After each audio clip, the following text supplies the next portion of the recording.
নমস্কার বন্ধুরা, তিয়াসার রেসিপিতে সকলকে স্বাগত জানাই। আজ হাজির হয়েছি বাঁধাকপির একটা দুর্দান্ত স্বাদের নিরামিষ রেসিপি নিয়ে, যেটা গরম গরম ভাত, রুটি, লুচি, পরোটা সব কিছুর সঙ্গেই খেতে পারবেন। প্রথম থেকে শেষ পর্যন্ত রেসিপিটা দেখতে থাকুন, আশা করছি রেসিপিটা আপনাদের ভালো লাগবে। তো এখানে আমি অর্ধেক বাঁধাকপি নিয়েছি। এবার এই বাঁধাকপিটাকে আমি কেটে নেব। প্রথমে আমি মাঝ বরাবর কপিটাকে এইভাবে কেটে নিচ্ছি।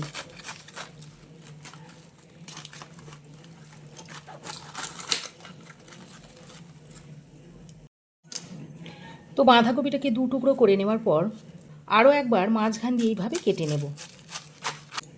এতে করে বাঁধাকপিটা সেদ্ধ করতে সুবিধা হবে।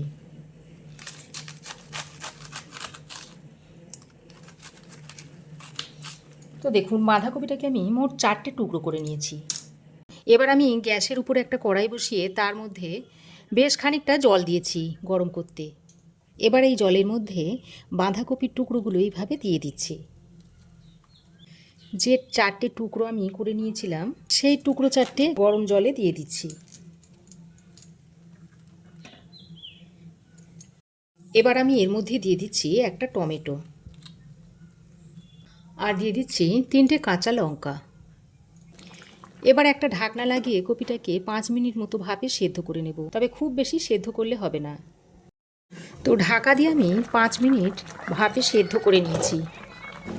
এবার আমি এই কপিগুলোকে জল থেকে ছেঁকে একটা পাত্রে তুলে নিচ্ছি।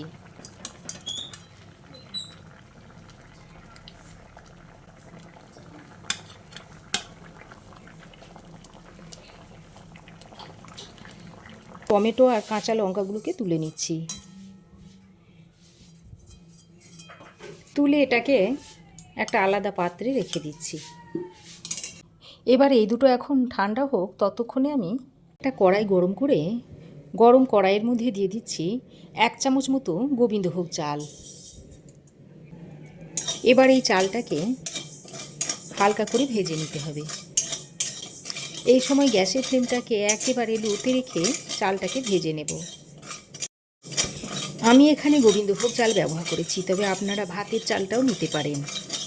তো দেখুন, চাল আমি লো টু মিডিয়াম ফ্লেমে হালকা করে ভেজে নিয়েছি, আর চালের মধ্যে দেখুন হালকা একটা কালার এসে গেছে। এবার এই পর্যায়ে আমি 1 চামচ মতো এর মধ্যে বেসন দিয়ে দিচ্ছি। এই বেসনটা দিয়েও চালের সঙ্গে আরও কিছুক্ষণ ভেজে নিতে হবে। গোবিন্দভোগ চাল আর বেসনের স্মেলটা একসঙ্গে হয়ে এর যে একটা কত সুন্দর সুগন্ধ ছড়াচ্ছে, এইভাবে তৈরি না করলে হয়তো আপনারা জানতেই পারবেন না।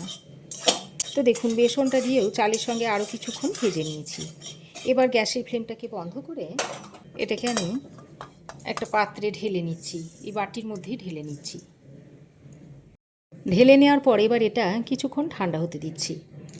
চাল বেসন ভেজে তুলে নেওয়ার পর ওই কড়াইটা ভালো করে পরিষ্কার করে ধুয়ে আবারও গরম করে নিয়েছি। তারপর এর মধ্যে দিয়ে দিচ্ছি 1 টেবিল চামচ পরিমাণ সরষের তেল।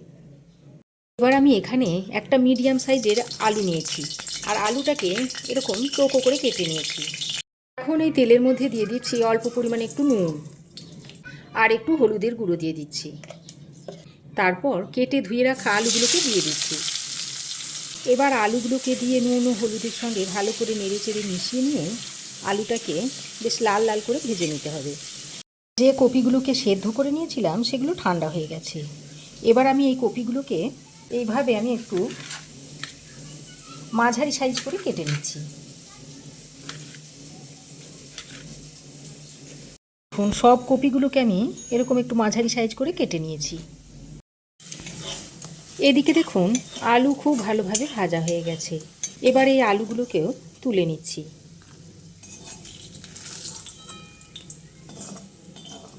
তেলটা ছেঁকে আলুগুলোকে তুলে নিতে হবে। তো দেখুন, আলুটা ভাজা হয়ে গেছে। এদিকে দেখুন, টমেটো কাঁচা লঙ্কাটাও ঠান্ডা হয়ে গেছে। এবার টমেটোর এই খোসাটাকে একটু ফেলে দিচ্ছি। তারপর এর মধ্যে দিয়ে দিচ্ছি 1 ইঞ্চ মতো আদার টুকরো, আর দিয়ে দিচ্ছি হাফ চামচ মতো গোটা ধনে। এই সবগুলোকে একসঙ্গে করে সিলেতে করে আমি বেটে নেব। অল্প পরিমাণ জল দিয়ে দিয়ে সব কিছুকে একসঙ্গে করে এইভাবে বেটে নিতে হবে। তো মশলা আমার বাটা হয়ে গেছে। এবার আমি এই মশলাটাকে একটা বাটির মধ্যে তুলে নিচ্ছি। দেখুন ঠিক এইরকম একটু মিহি করে মশলাটাকে বেটে নিয়েছি। এবার আমি কড়াইয়ের মধ্যে যে তেলটা রয়েছে সেই তেলে আরও সামান্য পরিমাণে একটু সর্ষের তেল দিয়ে দিচ্ছি।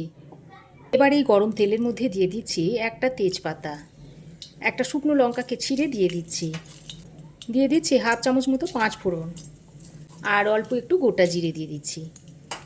এবার ফোড়নটাকে কয়েক সেকেন্ড ভেজে নিচ্ছি। এবার আমি এর মধ্যে বেটে রাখা মশলাটা দিয়ে দিচ্ছি। মশলাটা দিয়ে একবার নেড়েচেড়ে নিয়ে মধ্যে দিয়ে দিচ্ছি হাফ চামচ মতো হলুদ গুঁড়ো, কালারের জন্য দিয়ে দিচ্ছি সামান্য একটু কাশ্মীরি লঙ্কার গুঁড়ো। এবার সঙ্গে মশলার বাটি ধোয়া একটু জল দিয়ে দিচ্ছি। তারপর মশলাটাকে খুব ভালো করে কষিয়ে নিতে হবে। এইভাবে মশলাটা কষাতে কষাতে একসময় দেখবেন মশলা থেকে তেল ছাড়তে শুরু করবে। এবার এই পর্যায়ে ভেজে রাখা আলুগুলো এর মধ্যে দিয়ে দিচ্ছি। ভাজা আলুটা দিয়ে মশলার সঙ্গে ভালো করে মিশিয়ে নিচ্ছি। তো আলুটা দিয়ে ভালো করে মিশিয়ে নেওয়ার পর সেদ্ধ করে কেটে রাখা বাঁধাকপিগুলো এর মধ্যে দিয়ে দিচ্ছি। তো বাঁধাকপিগুলো দিয়ে মশলার সঙ্গে ভালো করে নেড়েচেড়ে মিশিয়ে নিয়ে পর এর মধ্যে পরিমাণ মতো জল দিয়ে দিচ্ছি। আর এটা আমি গরম জল দিলাম। চেষ্টা করবেন গরম জল দিতে, তাহলে রান্নার স্বাদটা কিন্তু খুব ভালো হয় আর রান্নাটাও তাড়াতাড়ি হয়। গরম জলটা দিয়ে বাঁধাকপির সঙ্গে ভালো করে নেড়েচেড়ে মিশিয়ে নিয়েছি। এবার একটা ঢাকনা লাগিয়ে 5-6 মিনিট মতো রান্না করে নেব। ততক্ষণে এখানে দেখুন বেসন আর চালটা ভালোভাবে ঠান্ডা হয়ে গেছে। এবার আমি শিলেতে করে বেটে নেব। আর আমি এটাকে জল দিয়ে দিয়ে বেটে নেব। আপনারা চাইলে জল ছাড়াও গুঁড়ো করে নিতে পারেন। তবে চালটাকে না ভেজেও আপনারা জলে ভিজিয়ে রেখে বেসনটাকে ভেজে ওর সঙ্গে একসঙ্গে করে বেটে নিতে পারেন, সেটাও কিন্তু খেতে ভালো হয়। তবে এইভাবে যদি ভেজে নিয়ে বেটে নেওয়া হয় তাহলে এর গন্ধটা কিন্তু আরও সুন্দর হয়। তো দেখুন চাল আর বেসনটাকে আমি মিহি করে বেটে নিয়েছি।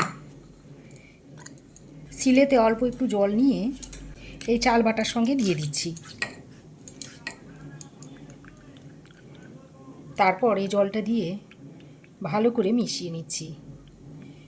মিশিয়ে একটু এটাকে পাতলা করে নিতে হবে। তো দেখুন চাল বাটার সঙ্গে জল দিয়ে আমি এরকম পাতলা করে মিশিয়ে নিয়েছি। তো ঢাকা দিয়ে আমি 5-6 মিনিট মতো রান্না করে নিয়েছি। আর দেখুন আলুগুলো ভালোভাবে সেদ্ধ হয়ে গেছে আর জলটাও অনেকটা টেনে গেছে। যে চাল বাটাটা জল দিয়ে গুলে নিয়েছিলাম সেটা এখানে দিয়ে দিচ্ছি। এই চাল বাটাটা দেওয়ার কারণে কপির মধ্যে যে জলো ভাবটা রয়েছে সেটা অনেকটাই চলে যাবে। তো চাল বাটাটা দিয়ে ভালো করে নেড়েচেড়ে মিশিয়ে নিয়েছি। বেশ কয়েকটা মটরশুঁটি দিয়ে দিচ্ছি আর দিয়ে দিচ্ছি চেরা কাঁচা লঙ্কা আর কিছুটা ধনেপাতা দিয়ে দিচ্ছি। এখানে আমি আর গরম মশলা বা ঘি কিছুই দেব না, তবে চাইলে আপনারা ঘি গরম মশলা দিয়ে দিতে পারেন। তারপর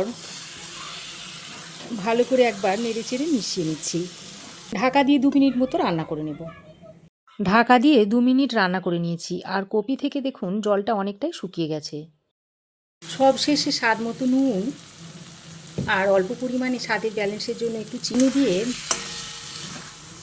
ভালো করে মিশিয়ে নিলেই এবার কপিটা পরিবেশন করার জন্য একেবারেই রেডি হয়ে গেছে। এটা আপনারা রুটি, ভাত, পরোটা, লুচি সব কিছুর সঙ্গেই খেতে পারবেন, এমনকি খিচুড়ির সঙ্গেও খেতে এটা দুর্দান্ত লাগে। তো এই কপির তরকারিটা এখন আমি একটা বাটির মধ্যে সার্ভ করে দিচ্ছি। এভাবে আপনারাও একবার বানিয়ে দেখুন আর কেমন হয়েছে অবশ্যই কমেন্ট করে জানান। তো বন্ধুরা, আমার এই আজকের নিরামিষ বাঁধাকপি রেসিপি আপনাদের কেমন লাগলো অবশ্যই একটা কমেন্ট করে জানাবেন। ভালো লাগলে একটা লাইক ও শেয়ার করবেন। পাশে থাকা বেল আইকনটাও অবশ্যই প্রেস করে দেবেন। আর আমার চ্যানেলে যদি নতুন হয়ে থাকেন তো প্লিজ চ্যানেলটাকে সাবস্ক্রাইব করার অনুরোধ রইল। আজ এই পর্যন্তই। আবার দেখা হবে নতুন কোনো রেসিপি নিয়ে নেক্সট এপিসোডে। সে পর্যন্ত ভালো থাকবেন, সুস্থ থাকবেন। ধন্যবাদ।